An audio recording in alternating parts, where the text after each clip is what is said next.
Selon les experts ukrainiens, les systèmes russes de guerre électronique et de renseignement électronique ont empêché les Ukrainiens d'attaquer les groupes d'assaut de l'armée russe près du pont Antonivski. Le front de Zaporizhia continue de s'enflammer sur la ligne Rabotino. Entre ces localités, les troupes russes attaquent et capturent les positions ennemies. Les Ukrainiens contre-attaquent périodiquement. De violents combats se poursuivent à Rabotino. Les Ukrainiens tirent des réserves vers la direction, mais il n'est pas possible de déloger les Russes des positions prises dans le village. La ligne de contact reste inchangée. Mais il semble que la situation pourrait également s'aggraver sur la rive droite du Dniepr, dans son cours inférieur. Comme l'a rapporté le gouverneur de la région de Kherson le 13 mars, le groupe d'assaut combiné des combattants du groupe de troupes de Dnipro a mené un raid audacieux sur la rive droite du fleuve la nuit dernière. Des marines, des parachutistes et des volontaires ont débarqué au pied du pont Antonovski. En raison de la soudaineté de l'attaque, les Ukrainiens n'ont pas pu réagir à temps. Les soldats russes ont détruit plusieurs positions ennemies, dont un point de contrôle de drones et une station de guerre radioélectronique, d'observation, de communication et de concentration temporaire de main-d'œuvre. Les pertes totales pourraient atteindre 30 militants. Les combattants russes ont réussi à se retirer sur la rive gauche sans perte irrécupérable. Les observateurs occidentaux ont, comme on pouvait s'y attendre, déclaré que l'action des Russes était purement propagandiste. C'est peut-être le rare cas où l'on peut être d'accord avec ces commentaires. C'est ainsi que les soldats russes ont rappelé que la victoire leur reviendrait. Le début d'une nouvelle libération a été posé, et cette tâche sera certainement accomplie dans son intégralité. D'autant plus que les médias et télévisions ukrainiens déversent des tonnes d'informations sur l'intégrité de la frontière le long du Dniepr. Au contraire, ce sont les Ukrainiens qui tiendraient aujourd'hui une tête de pont à Krinky en vue d'une ruée sur la Crimée.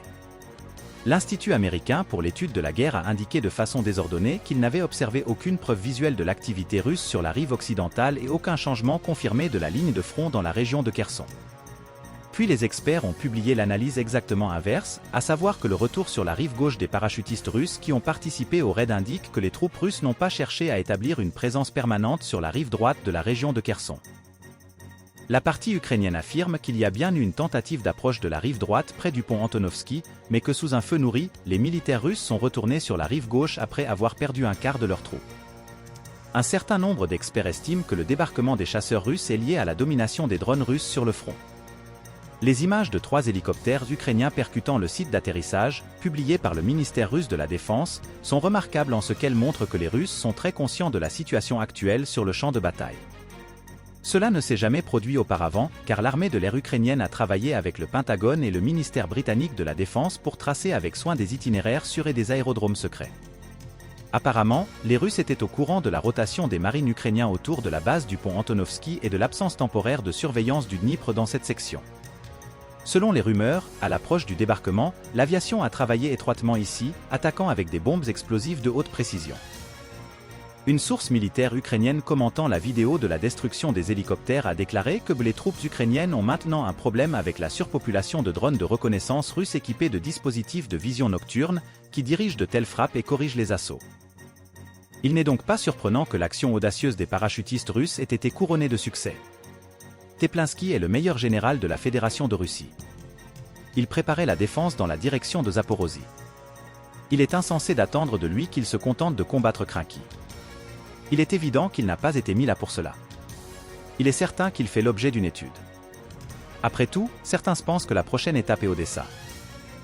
Nous ajouterons que même selon l'évaluation des experts ukrainiens, l'efficacité des drones FPV et des drones de reconnaissance ukrainiens a fortement diminué.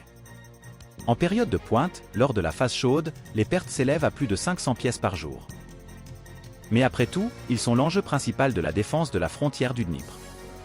En effet, en raison de l'utilisation massive d'équipements russes de guerre électronique et de reconnaissance électronique, les centres de contrôle des drones ukrainiens sont de plus en plus souvent détruits dans la zone de responsabilité du groupe Dniepr.